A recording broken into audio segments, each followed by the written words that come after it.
1828, the greatest minds came from all over the world. And so did these guys. We've got no money to speak of, no plan. We just have to work out what the demand is for, and then supply it. Within every cloud, there's a silver lining. We're flat out broke. What about old Donald's rent money? He's dead. Get rid of the body before it starts to stink up the place more than you two. And we're here with Andy Serkis and Simon Pegg for Burke and Hare. Welcome to both of you. Thank you. Can we start off by asking you about your take on the two Williams? Obviously, Burke and Hare is John Landis' satire on the notorious mass murderers of Edinburgh. You got to know the two Williams pretty well during production. What was your take on them both?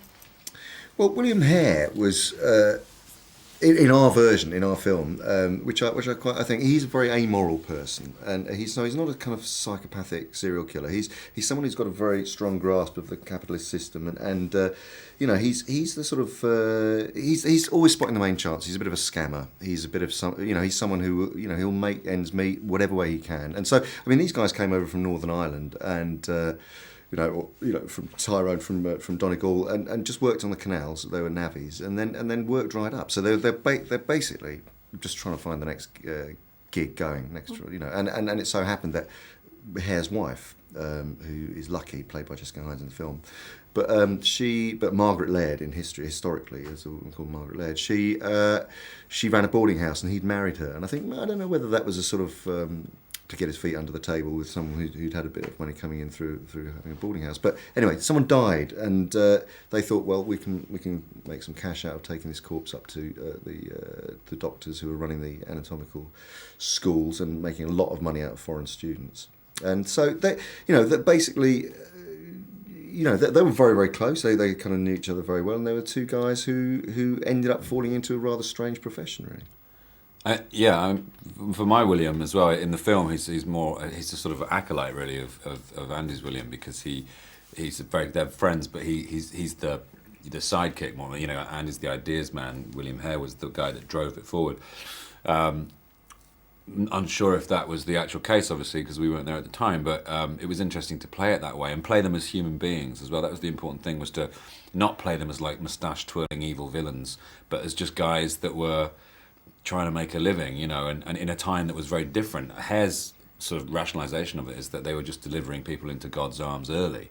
They were going to get there anyway, so it was kind of he talked himself into it being okay, and my William is kind of along for the ride, and he does it because he falls in love with someone who needs money.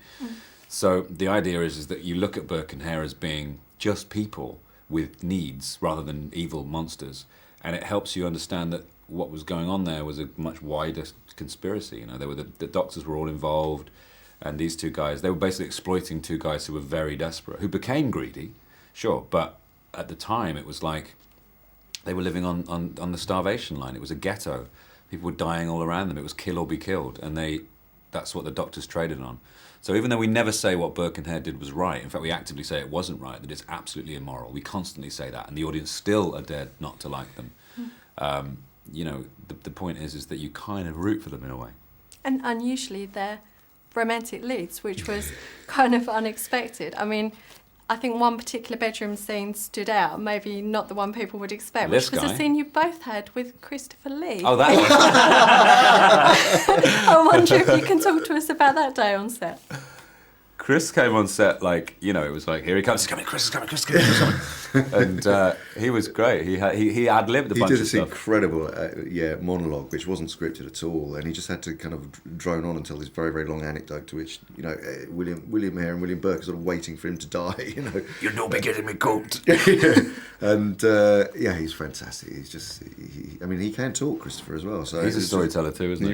He really is. But the whole scene when Burke and Hare are faced with this another boarder in the boarding house who's on his last legs, who go up to hopefully get his body, basically, but he's still alive when they get it there, and he tells them this really long story about Napoleon and Wellington. It was all Chris just making it up, old nosy. Because he's such a historian, Chris, and he speaks about 5 different languages. He's incredibly knowledgeable man.